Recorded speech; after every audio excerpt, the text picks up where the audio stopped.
Good morning, students. Today we have to discuss the fourth chapter, that is your business services. In business services, we have to discuss banking, insurance, transportation, communication, and warehousing. Business services are those services which are used by business enterprises to carry on business activities more smoothly.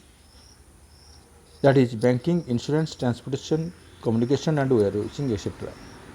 These are also known as the auxiliary trade, which was discussed in earlier. Now we have to discuss the functions of everyone, meaning and functions of everyone. Now, first of all, we have to discuss banking and its functions, then insurance and the principles of insurance. Banking means accepting deposits of money from the public for the purpose of lending or investments. Or we can define in another way, a bank is a manufacturer of credit and machine for facilitating exchange. Different authors given different views. We can write the correct definition of banking, which was given in the first. Then we have to discuss the functions of the bank. Following are the functions of the bank. First, to accept the deposits. Number 2, to give loans. Number 3, to act an agent. Number 4, other services. Number 5, electronic banking. And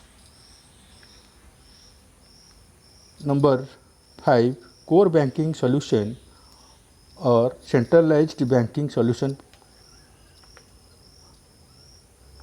These are the following functions performed by the bank. Now we have discussed one by one. To accept deposits. Accepting the deposits from the public is the basic function of the bank. Bank gets the deposits of the surplus money from different people, keeping in view the interest of people and their convenience.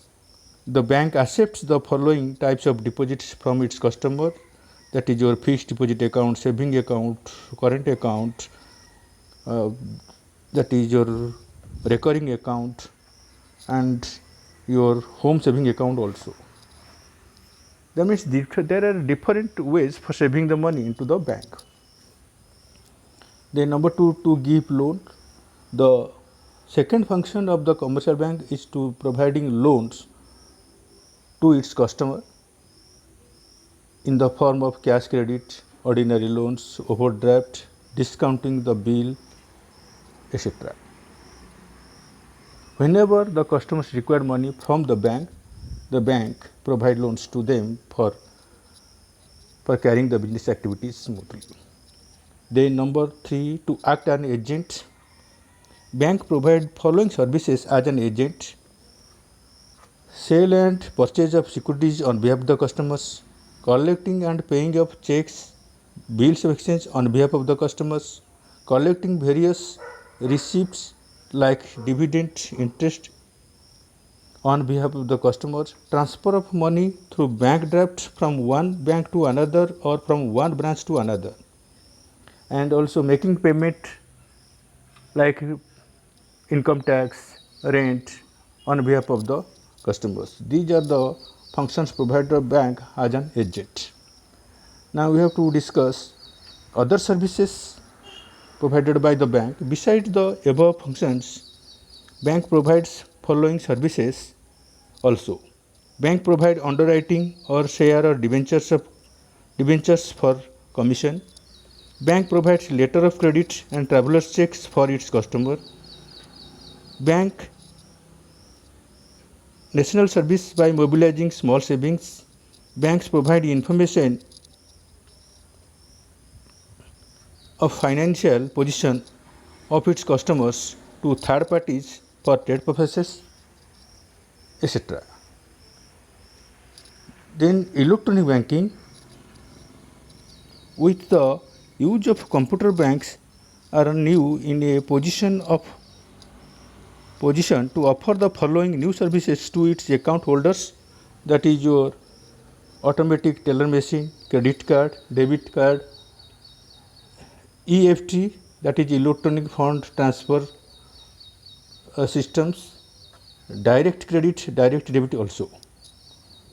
Then next is your core banking solution or centralized banking solution, popularly known as CBS. These systems makes banking convenience by charging the status of customers from customer to branch to customer of the bank facilities speedy and effective anywhere all times banking facilities. In this system, a customer by open a bank account in one branch having CBS facility can operate the same account in all the CBS branches of the same bank all over the country. Now we have to discuss the different types of bank. In different types of bank we have to discuss, that is your commercial bank, industrial bank, exchange bank, cooperative bank, land mortgage bank, indigenous bank, rural bank, etc. These are the types of banks in our country. Almost all the banks, the aim is providing loan facilities to its customers and accepting deposits from its customers. Then we have to discuss the second function, that is your insurance. It is a agreement between the two parties, that is your insurer and insured, for undertaking the risks against the premium. So there are two parties in insurance. One is your insurer and another is your insured. Insurer, the person who undertake the risks of the person. Insured, the person who pay the premium against the risks. And these are the basic terms used in insurance contract, that is your insurer, insured, happening of the event and premium. Now we have to discuss the principles of insurance. The principles of insurance are follows, that is your principles of utmost good faith, principle of insurable interest, principle of indemnity, principle of contribution, principle of subrogation, principle of causa proxima, principle of mitigation of loss. These are the following principles of insurance contract. Now we have to discuss number one, utmost good faith. According to this principle, both the parties, the insured and the insurer, must disclose all the material facts of themselves. That means the insurer disclose all the material facts about itself, and the insurer also disclose all the things to the insurance company. Nothing will be hidden by the insured. If anything will be hidden by the insured, that at the time of claim it creates problem, and you may be failed to claim the loss suffered by you. Then principle of insurable interest. According to this principle, the insured must have an insurable interest in the subject matter of insurance policy. Without interest taking an insurance policy is a gamble and fraudulent activity, and law does not permit it. In case of the life insurance, the insurable interest comes with the relationship of insured with the person taking insurance policy. For example, a person can take life insurance policy for his spouse or for his children, but she cannot take insurance policy for a stranger. Then number three, principle of indemnity. According to these principles, insurance is not a contract of making profit. The purpose of insurance is to bring back the insured in the same financial position as he was before the loss. Then principle of contribution. The principle of contribution is corollary of the principle of indemnity. According to this principle, if a person has taken more than one insurance policy for the same subject matter, then all the insurance will contribute the amount of loss and compensate him for the actual amount of loss. Separately, he cannot claim total loss from each insurer. The insurance contributes to the total loss in proportion to the amount assured by each.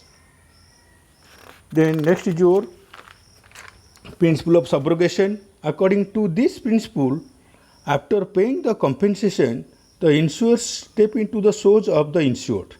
In other words, when the insured is compensated for the loss or damages to the property insured by him or her, the right of ownership and property passes on to the insurer.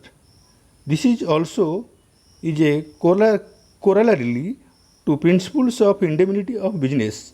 Once the compensation is given, later if insured realizes some money of sale damaged property, that will bring profit for him, and insurance is not contract for making profits. Then principle of cause of proxima. According to this principle, the cause or reason for the loss must be related to the subject matter of the insurance contract. If loss is due to some other causes, then the insurance can deny to pay the compensation.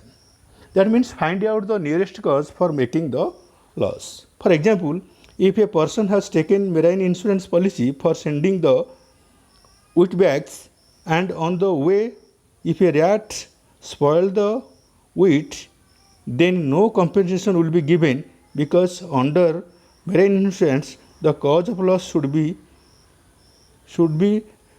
not sea perils but the rat. On other hand, if the rat makes a hole in the ship through which water enters into the ship and wheat bags are damaged, then the insurance company is liable to pay the compensation. Then last is your principle of mitigation loss. According to these principles, the insured must take care of his property or subject matter of insurance in the same way as he would take care without taking the insurance policy. The insurer should not become careless of his property after taking insurance policy.